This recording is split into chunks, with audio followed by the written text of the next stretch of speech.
Okay, so I want to welcome those who are here in person.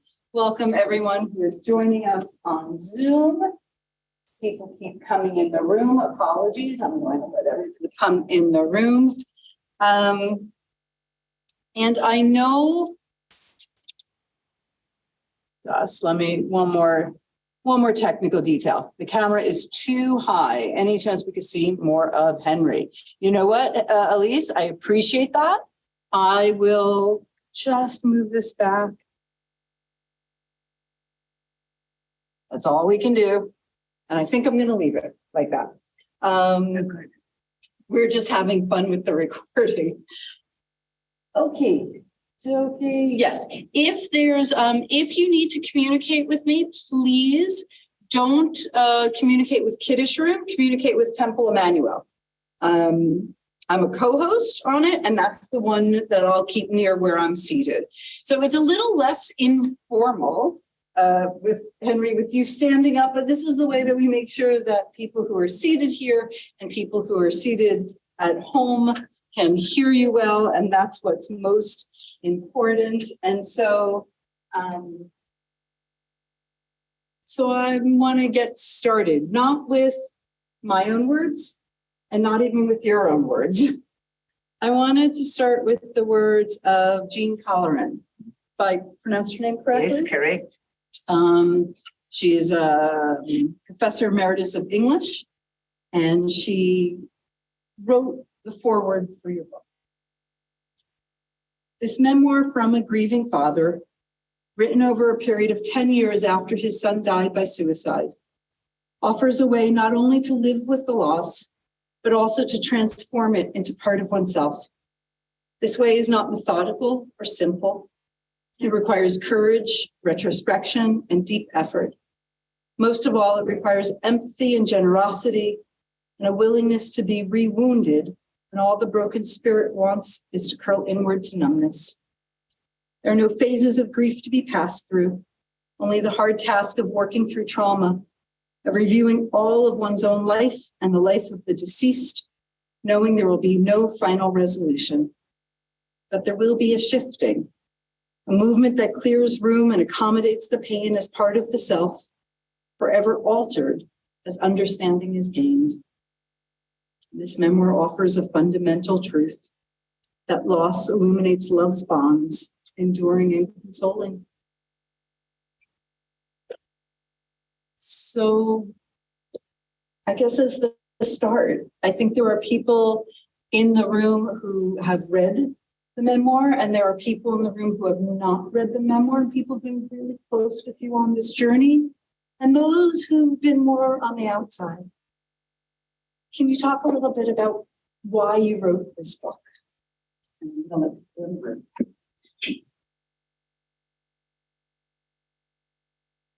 I found that it was difficult to talk about the death. Some people find that they can get consolation by going to therapy, talk to friends. I actually found it difficult. I could speak to Marcia, I could speak to the family, but outside that, what do you really say? When somebody says to you, how do you really feel? What are you supposed to say? I feel fine. I don't feel fine. If you say you don't feel fine, then they'll say, well, sorry to hear it. That's the end of the conversation. So the one way I found that I was able to get some form of catharsis was by self-rumination, by actually writing. I always wanted to be a writer. I started writing from about the age of 15, but I learned very quickly that to be a full-time author, it's really, very difficult. First of all, you have to have another career to be able to support yourself as an author. So suddenly I found that there were those opportunities to withdraw into myself and examine my thoughts, and that actually made it possible for me to put it all together. And I found it was really a form of catharsis, and writing can be a form of catharsis. Not for everyone, but for me, it was that. We're having people with the sound. So move this closer again. See if the sound works. It's on one hand, it's not nice to ask you to have to shout as you're trying to bare your soul, that you don't go hand in hand. I check to make sure. I hope the sound quality is a little bit better for those. I'm going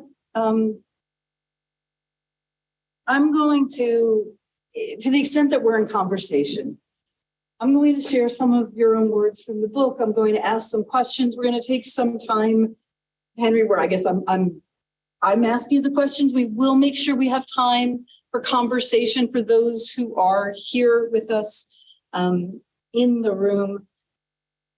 I want to read a section of your own words and then ask a few questions. Okay.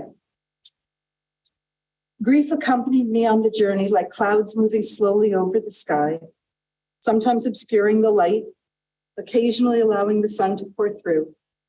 I couldn't categorize my emotions in orderly packages, cognizant that the tide of heartache ebbs away and unexpectedly flows back.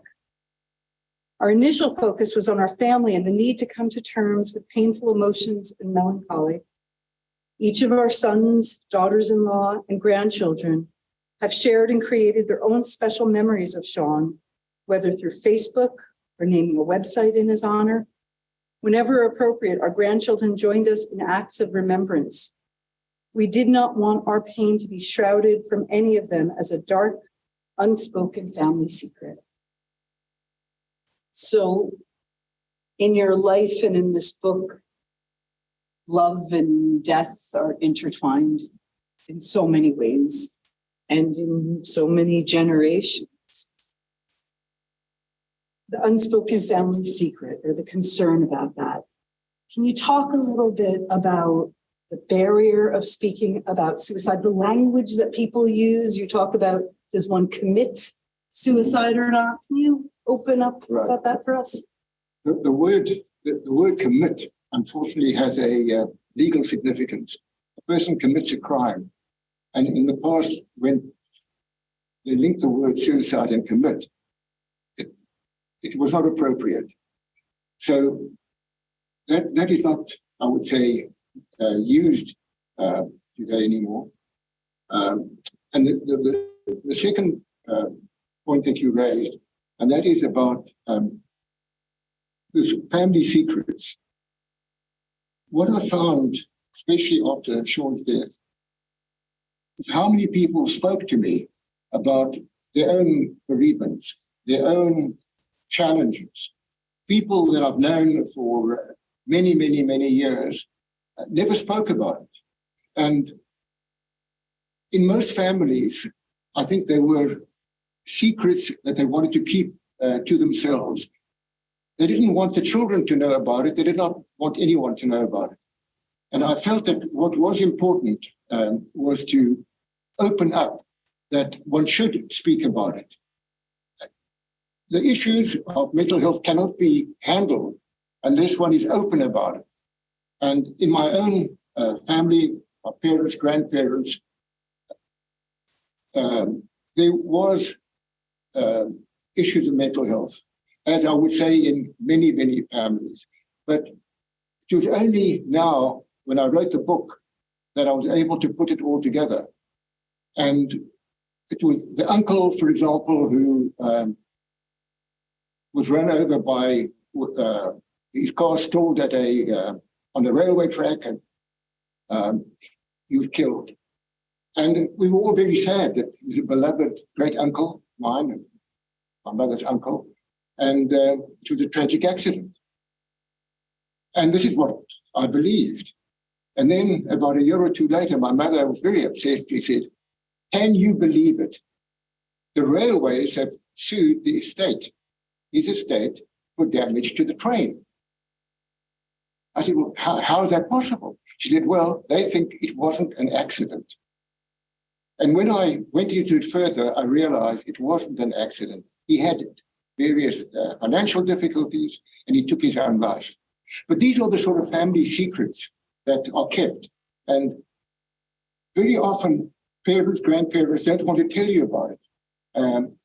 And I think it is important that these are unveiled and that the families know that, firstly, that they are not alone, that virtually every family has what I would call their own package or little peckle that they carry of somebody who had what they used to call in the olden days a nervous breakdown, or somebody who went for treatment, or somebody disappeared, or whatever it may be.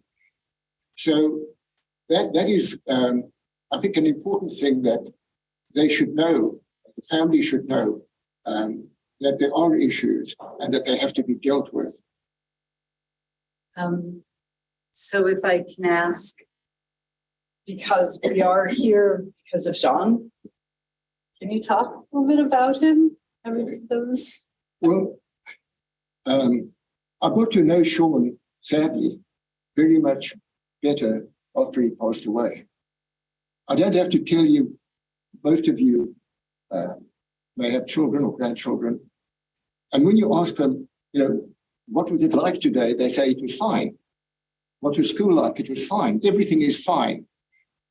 They don't tell you very much. And a lot that I actually learned about him was from friends who shared experiences about him and material that they put on Facebook, which told me what they did together. And then, of course, there was another aspect, and that is I did not realize that Sean kept diaries and that he enjoyed painting. I knew that he painted, but I never saw anything. He kept them all rolled up downstairs somewhere in the basement. And suddenly, I was now faced with having to look at that, open up boxes and actually look at the journals. And at first, it was a very formidable task. What would he say? What did he say about us? What did he feel about me? And there's always the fear that maybe I wasn't kind enough. But the one thing that came out very strongly and that became very, very meaningful to us was that the diaries that he wrote, even from about the age of 9 or 10 or 15 or 20, showed extreme gratitude. And there's nothing he ever expressed to me. When he was in Montreal, for example, at Concordia, I visited, and he wrote a note about the visit and how grateful he was and how much it meant to him. And at the time, obviously, I didn't know that he appreciated all that. But his actual, the gratitude that he expressed all over in the diary came as a tremendous surprise. And that, with everything that his friends told us, painted a picture of Sean as an extremely artistic person, one of deep feeling, great gratitude, and also it made it very, very clear that he exhausted virtually every single avenue to try and be cured. And he kept all the records, all the medical records, and I could see that nothing virtually went untried. So that I learned a lot about Sean then. And if I had to sum it up, I would say the most noteworthy aspect that came out was the sheer gratitude, appreciation, and his depth of spirit. And that meant a lot. Come through beautifully in the book. They also just how he shone in life. You had mentioned to me that there was an editor you chose not to work with because they were very upset that there wasn't a suicide. That Well, I gave it to the book. I had a number of readers who were very kind to to give me their comments. And I had the one reader in South Africa read the book, and the first thing she told me was that she was very disappointed. Well, people can be disappointed. I asked her why she was disappointed. She said, well, she read the book and she would have liked to have known why he actually did it in the form of a note. Did he leave a suicide note? And I never mentioned about the suicide note. And when I went through his boxes and material, didn't I find it? Why didn't I mention that? And I told her there was actually no one piece of paper that was a suicide note. But what was a suicide note, in a way, were all his journals, all his thoughts, everything that he wrote, everything that he said. He did not have to say anything more. Everything was there, and there was no need to write 10-line, 20-line, 30-line suicide note. Hundreds of pages in his journals and diaries and drawings actually told me that was a note.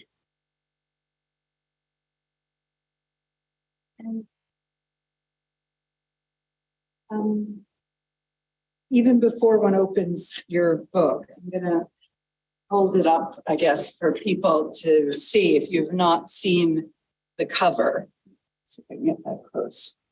You chose that both the title and the image. Right.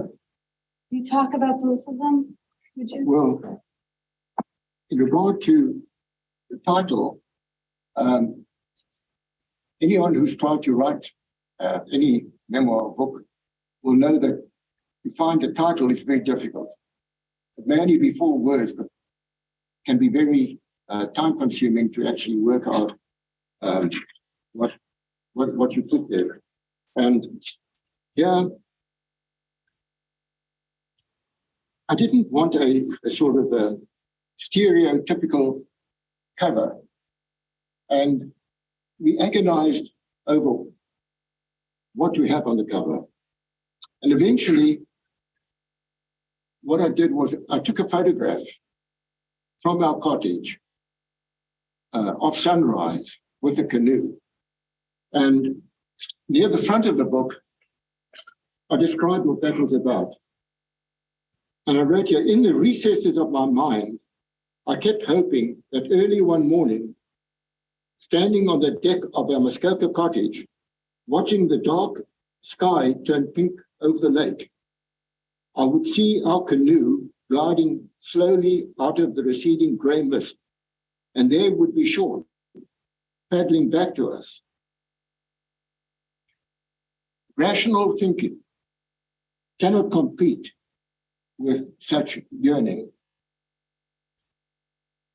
That is how I got to the actual cover of the book, the sunrise, the canoe, the paddling. But of course, what is even more important was the name. And this was a work in progress.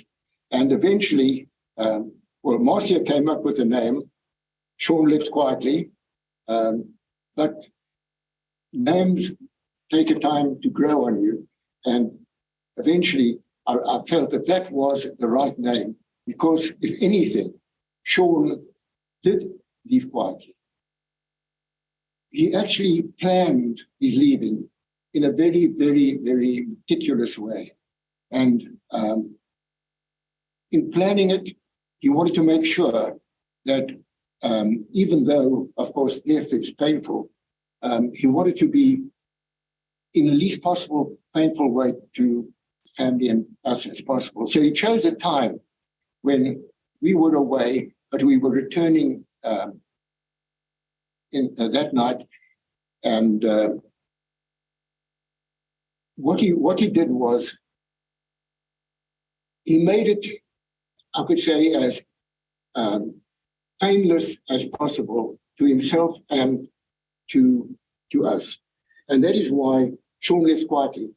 But the title in itself is not 100% original, because it's a play. And of course, I have to credit Marcia with that. He lived quietly.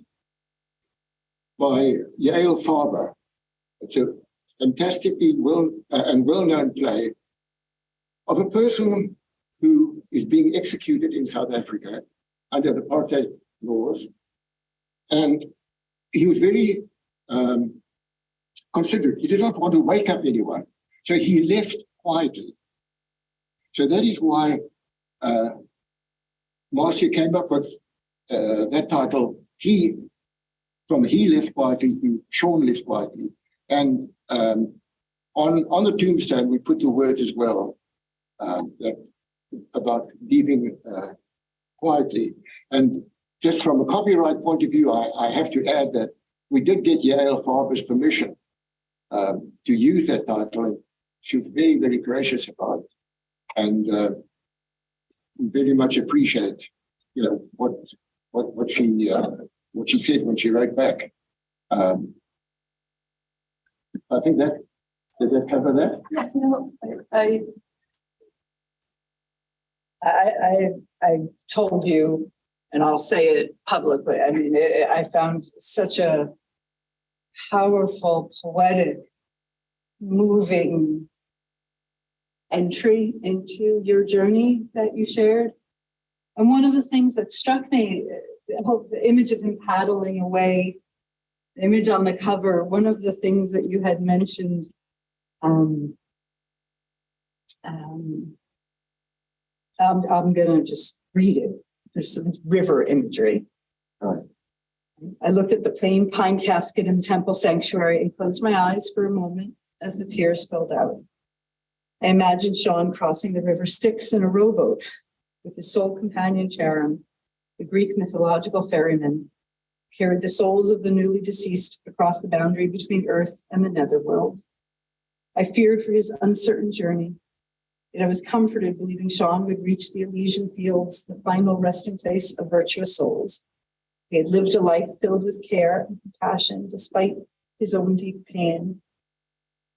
And the rabbis have the image of what happens after. It's like that there's a veil in between. They don't have the image of river. There's a veil, and sometimes we get to peek behind the veil. You wrote about it, so I hope you're comfortable to talk. You and Marcia had an experience where you peeked behind the veil. Yes. Before the peaking part, I would just like to mention that we had the service in the service in the sanctuary there, and they had to open up the doors and bring in more chairs. And I could imagine, I remember clearly imagining at the time, Sean turning around to me, I'm saying, Sean, look how many people came for you. And his answer would be, Dad, I think there could be another function on the go. So his humor came out all the time. Now looking through the veil, as it were, one of the concerns among the many that we had, and Marcia particularly had, was that would he be alone in the next world? We believe there is a next world, but would he be completely alone, as it were, traveling through space, who knows what? And she felt we would like to meet with a medium. Now, at first, as Marcia often reminds me, I was a little bit skeptical whether the medium would tell us the full story, or whether she was a charlatan or not a charlatan, or, sort of thing. I see a cloud out there, a mist, and then, that's that sort of thing. But when we went to her, she did not know anything about us. All she knew was that one name, and that was Marcia. She had no details about us in any way whatsoever. And in the last chapter of the book, I speak about the actual session that we had with her. And as Marcia often reminds me, it took me 2 days to recover. lot of the comments she made were incredibly accurate. Or I would say virtually everything was accurate. And I was absolutely bowled over. She would, for example, say, I see a man with, I don't know his full name, but his surname starts with a B. Well, B is Blumberg. Or she'd have various, but every time she would describe the person, and then give some idea of who it could be. And in one case, there was only one name we didn't know. And she said it was BR. And she said, BR is holding a baby. And we couldn't put that together. And I said, BR, you mean it's not Blumberg or something like that. And I couldn't think of who it was. And then she said, and tonight you are going to celebrate somebody's birthday, which was quite sort of threw us. That night we were going to our son and daughter-in-law, Pam and Jonathan's house, and we were celebrating Sasha's birthday.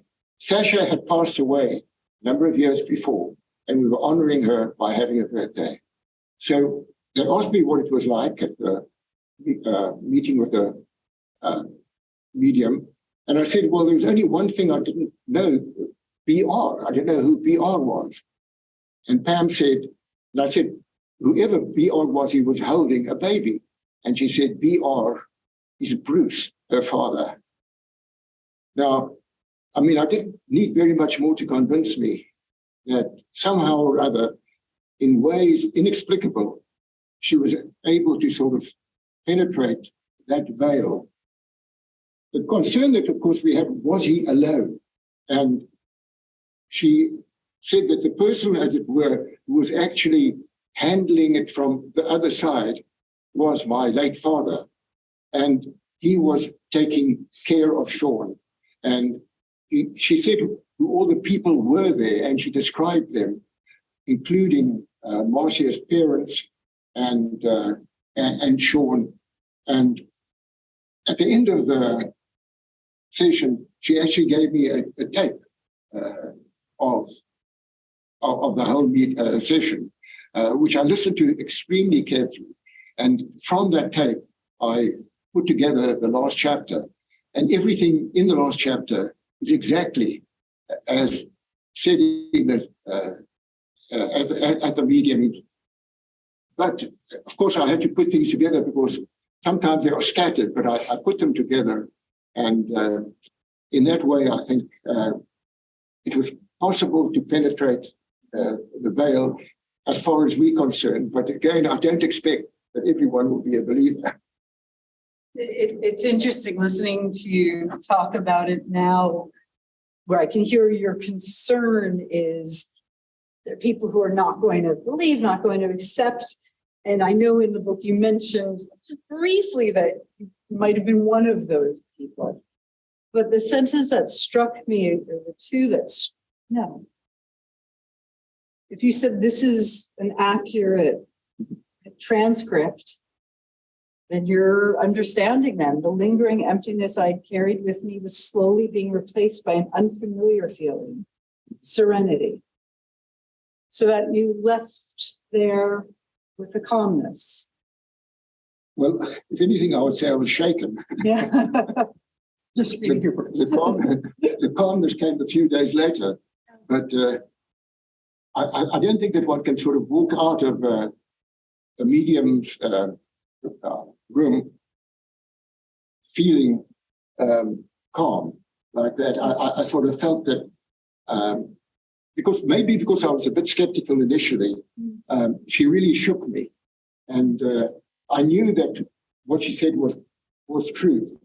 And but then suddenly, then thereafter came what I would call serenity. Yeah. Well, you had earlier in the book, I'm trying to find where I marked it. I wrote down the page number. You had said that rituals sometimes ease the anguish, but sometimes actually heighten it. I made a note of it because it's 1:29. Because it struck me as you were going through this. Sorry, do you remember reading this? I think the remembrances. Yeah, that's what death and burial are times filled with required rituals. Some delay the anguish while others kindle the agony. Actually,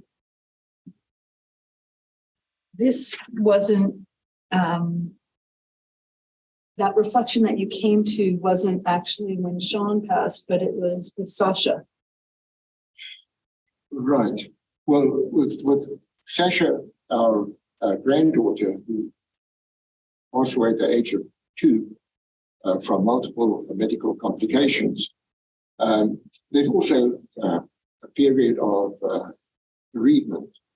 And in a like way with Sean, I found that, as it were, memorializing them in many ways does give consolation. And the memorialization can take place in so many different ways. I mean, not only lighting the candles once a year or going to your site. In Sean's case, we would celebrate his birthday every year, have a birthday cake, an ice cream birthday cake that he used to have when he was alive. And everybody, the whole family would come to that. And by remembering all the instances, it gave consolation.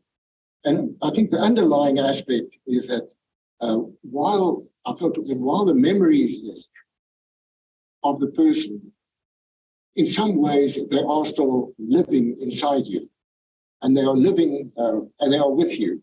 So it was important to keep the memory alive all the time. And in many things, whether it's planting of a tree in the garden or a cake, an ice cream cake, or the Yorkshire candles, or whatever it is, all of that adds to a feeling of some form of consolation.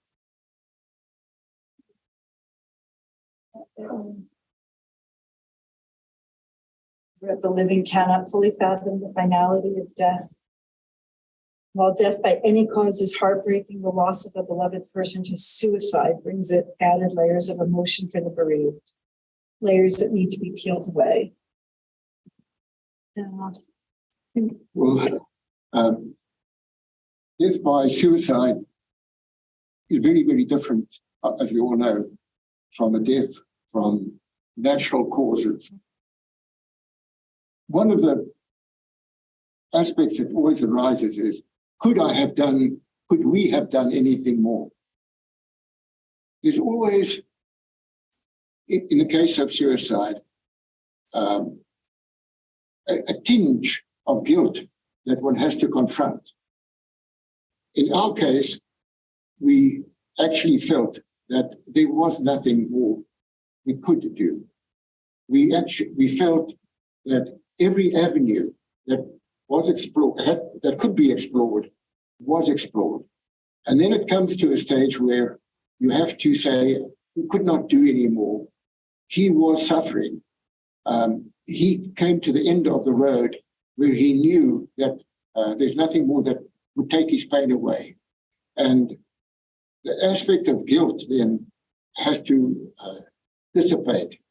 And these are, that I would say is the predominant thought that comes to the fore. Also, the other aspect of death by suicide is that there used to be, to a greater extent than now, a stigma attached to it. And hopefully that stigma is disappearing with the passage of time. People reach a point in their lives where they feel they cannot, for whatever reason, continue. And one has to recognize that. And so those were some of the thoughts that came at the time. And one thing that really, one item that or one happening that really helped. We flew back from London knowing that Sean had passed away. And this was about 2, 3 o'clock in the morning. We arrived at home and we were met by 2 very good friends. And she turned around and they gave us a hug, said, "You could not have done anything more." And that also was a great consolation. I want to leave time for conversation. I think from where I stand, I think most of us know that people get stymied sometimes as to what to say to someone who's mourning. And tragic or sudden, people are afraid they'll say the wrong things or open up.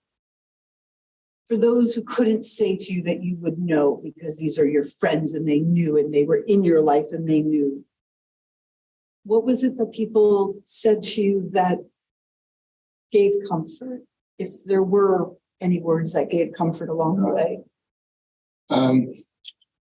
Some people said very little. Sometimes you don't have to say anything. One friend of ours at Shiva came up to me and he had lost 2 daughters. And all he said to me, gave me a hug and he said, "I know." Didn't have to say anymore. I know. And sometimes less is better. And I think the body language sometimes tells you more than the words. I don't know if that... No, it sounds, I had the sense in reading this that it was you're trusting that you experienced Sean's presence when you were in the presence of the medium that gave comfort. And I think sometimes we want to find words, and it's not words that we need from each other. It's just presence. Sometimes tradition says, the one Jewish law that's observed, I think, the most in the breach, right, is that when one enters someone's Shiva home, you don't speak until the bereaved person speaks. Right? If they want to talk, then they talk and you're there and you listen. That's not how I usually experience Shiva. We fill it with life and words and right? That is why probably one of the most powerful words that I heard in consolation was the word, "I know." Nothing more had to be said. Right. Because I knew that he knew. Thank you so much, friends. Those on Zoom, I want to turn over, and those here before, do you want to speak before? Yes, beautiful. So I'm just getting it backwards. Okay, so I want, Marcia, would you come up? Not a word from the loyal opposition, but No. a word from No the loving life of Thank you. 5? No, 57 years. Oh, no. 57 years. Hi, everybody. I just want to start by saying that this book involved unbelievable courage because Henry, as a man, was bearing all his vulnerability, all his worst fears, his worst nightmares, that going to the boxes and opening them, he could only do that in little bits and pieces. He would open a big box and take out something that was art. Okay, art wasn't so threatening to him. He was very worried about the diaries, very, very worried about the diaries.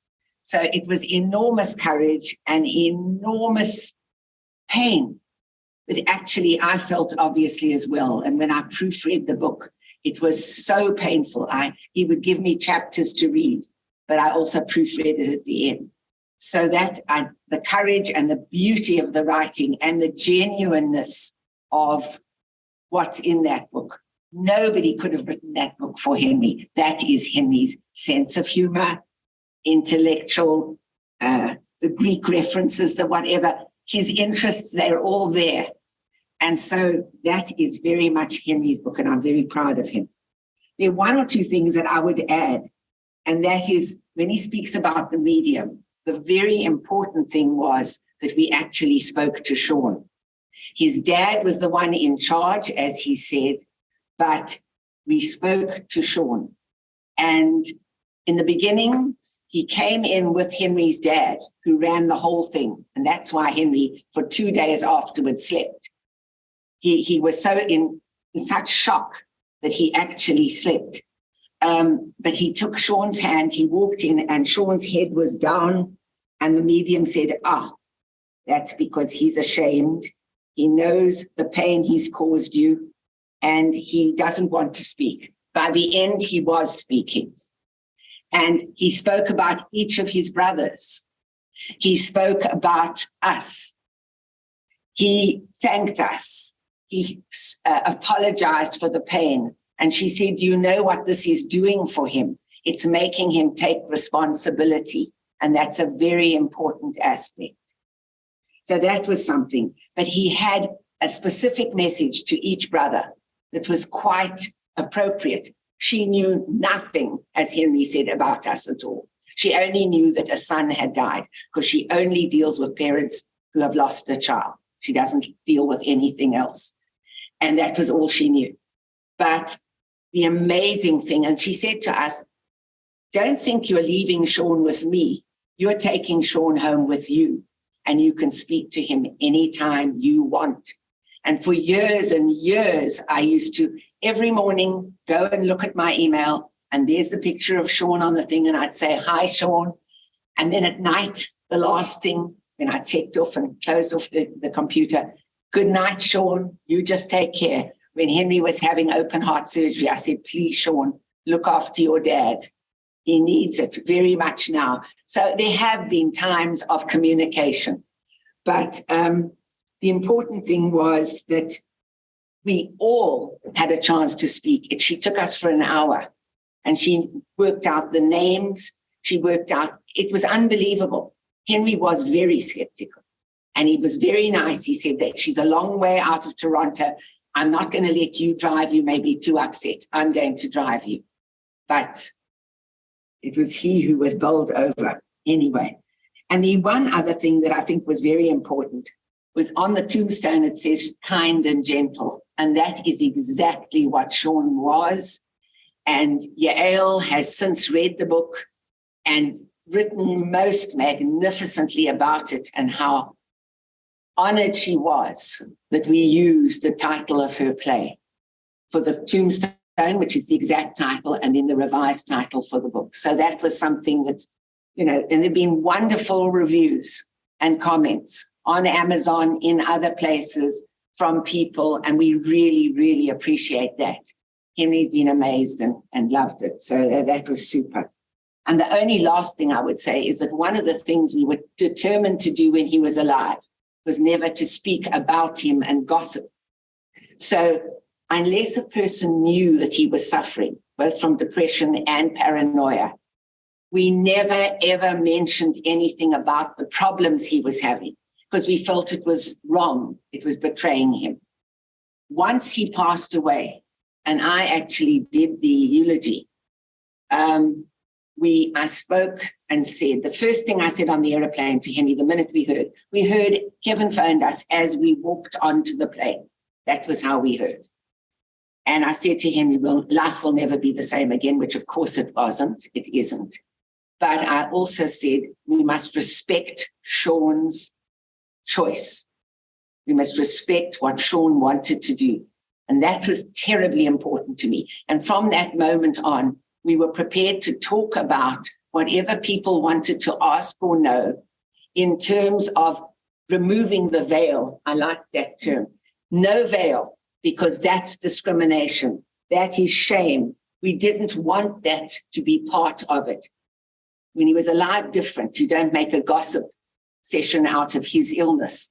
But when he passed away, the importance was to be able to talk about it. And so we worked hard at that. But I don't want to take up any more time. Thank you, Dal. So I will say, having read the book, it doesn't seem like gossiping at all or anything like that, even after. It's this beautiful portrait. And it's humane and honest and so, to me, understandable, so relatable. I will say now, before I invite any either questions or responses or comments, that Henry has very kindly, and actually you did this, you said you offered this in writing in here. You said, if someone needs a guidepost for the journey, right? That you're sharing your journey as a guidepost for others who've walked through, and that you gave me several copies if there's anyone who needs to read it. And you knew I was going to, and if anyone needs to read it, while it is available on Amazon, it also at the price of coming and saying hello to me in my office. I have copies here that I'm happy to share. It's a magnificently beautiful read, actually. Thank you. No, truly beautiful. So I don't know whether there are people who want to. I did give the power to unmute. And here in the room, you know how to self-unmute. But if there's a comment or a question, I want to make sure we just saved some time for that. If you just, let me make sure I did give people that.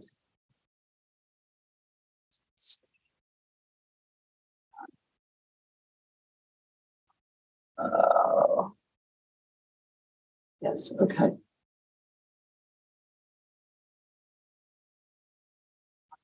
I'm sorry, I'm trying to look through all of the people who are here to make sure I'm not missing anyone. Yeah, no, okay. Quiet. So I'll take just another moment then, if you'll allow me. Let me just take, oh,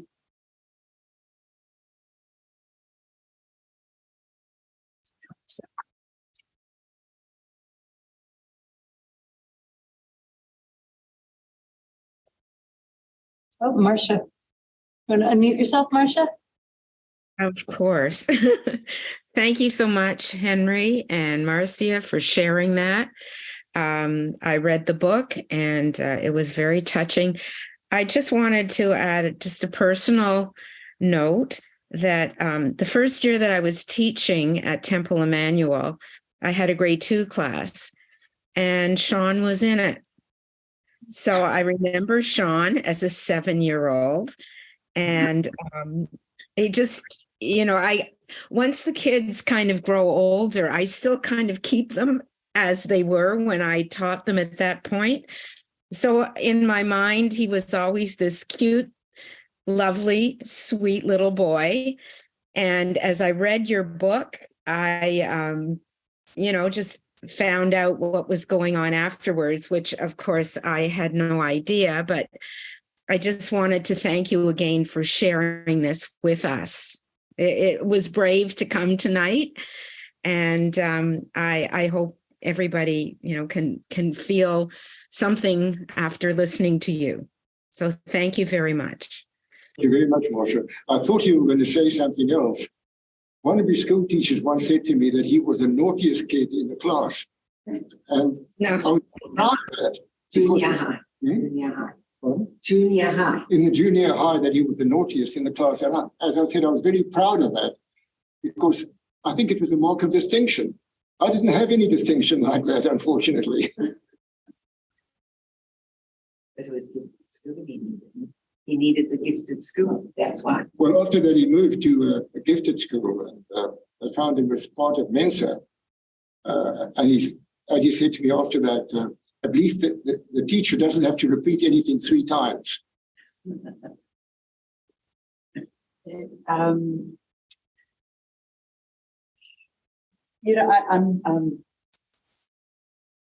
This is the first book. Right. Yeah. Yes. So now that you've opened up to writing, lawyering is behind you. Correct. Correct. What are you writing about next? The second book, which I've sent to be edited now, and she's in the process of editing, is really a memoir, a biography, starting from South Africa, where I was born, and growing up in a rural part of South Africa. Most of the people that you meet here from South Africa come from the big cities, whether it's Cape Town or Johannesburg or Port Elizabeth, wherever. But this was a town where I don't think there were more than possibly 50 or 100 houses. And it was completely different to anything that one could ever imagine in the big city. And people there remembered very, very vividly the Boer War, which resonated there, and they were hoping and praying that Hitler would win because they hated the British so much. So being Jews in that town wasn't the most comfortable sensation. And from there, of course, it moves through the life cycle to eventually Canada and what all means, requalifying, starting up again. But the actual book is framed, as it were, in the pandemic itself. So while it's a biography, on the other hand, it is framed in the pandemic, in the house, and the memorabilia in the house that evokes memories of past. So hopefully that book will be out in about, hopefully 4 or 5 months' time. And I'm going to ask one more story because, again, what struck me, all the ways in which the generations and relationships intertwine, and in so many unexpected ways. This isn't a linear narrative. It's a collection of memories and relationships and stories and lives. And you had shared with me one of those surprising ways in which lives connect. And that was about re-qualifying here. So can I ask you as we close, can you share that story with us? I think it refers to what I call synchronicity. Things happen, and it's difficult to explain how come it happened then. Anyway, I arrived in Toronto and I wanted to requalify as a lawyer. And the family was here, and if I didn't get into a law school in Toronto, then there was no point in going outside Toronto. So I went to University of Toronto. I met the admissions officer, and she was very charming, very nice, and she welcomed me to Canada, as it were. And she said to me, look, we just don't have any vacancy in final year. If we have, by chance, one person dropping out, we have at least 200 or 300 or 400 people who want to transfer from other Canadian universities. So there's no chance that you will get in. So I think that was it. So then I went to York, and I met the admissions officer at York, and it didn't take me long to sum up what sort of guy he was. He had a big red bushy beard, and I thought he was a real staunch trade unionist. And he took one look at me, and no welcome to Canada story. And I had a feeling, and he, I introduced myself, and I had a feeling that he was thinking, a guy comes from South Africa, a white guy comes from South Africa, and he thinks he'll get a place at university, and we don't even have enough space for Canadians. There's no way. So I told him my story, and eventually he said, well, you don't have to apply. Well, wow, that's fantastic. I was in. So I said, you mean I'm in? He said, no. I'm not giving you an application form because you have no chance of getting in. So what can you say? True to their word, within a week or two, I got a letter from each university saying that I'm not in. Okay. And that was it. So I registered for a real estate brokerage course. I have to do something else. And but I thought the woman at U of T, I really thought that there's nothing she could do. But I somehow felt there was a bit of animus with the guy at York. And having been turned down, I mean, there's not not much more he could do to me. He can't turn me down more than turn me down. So I phoned him and I told him my spiel again. And he said, yeah, fine, but nothing I can do. I'm sorry. And that was the conversation. And then a funny thing happened.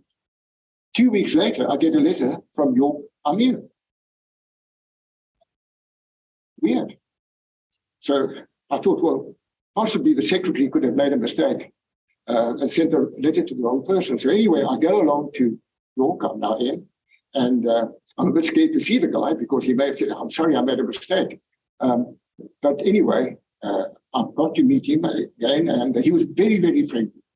And I just couldn't understand what happened. And here, there are sort of wheels within wheels in one's life. What I found out was that he had, every day he used to have lunch with a professor who came from what is now known as Zimbabwe, then Rhodesia. And this person had been a student at the University of Cape Town. And I put two and two together. What must have happened was that at lunch, he said to this professor by the name of Ruben Hassen, you know, the guy from South Africa comes here, he walks in and he thinks we're going to give him a place. I told him what for, sort of thing. So Ruben said, who is it? And then Ruben must have turned around to him and said, you've got it all wrong. You've got it all wrong. You cannot do this. He was involved as an activist. He's damn lucky he's still not in jail. You have to find a place for it. That's how I got in. And then afterwards, I asked, the guy's name was Andy. Andy, tell me as a matter of interest, how did I get in? How did I get in? Now I could ask him because I'd already graduated. I was out of university. And he said, well, what happened was I had the right. If I thought somebody was not coming back, I could fill that vacancy. So I said, did the person come back? So he looked at me and he said, of course the person came back.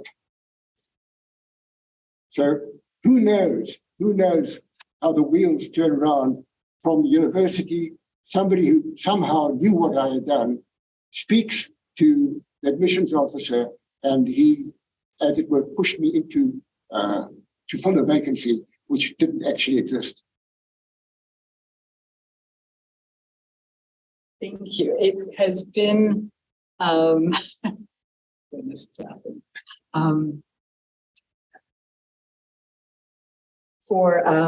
I want to thank everyone who's joined. I want to thank you, Henry.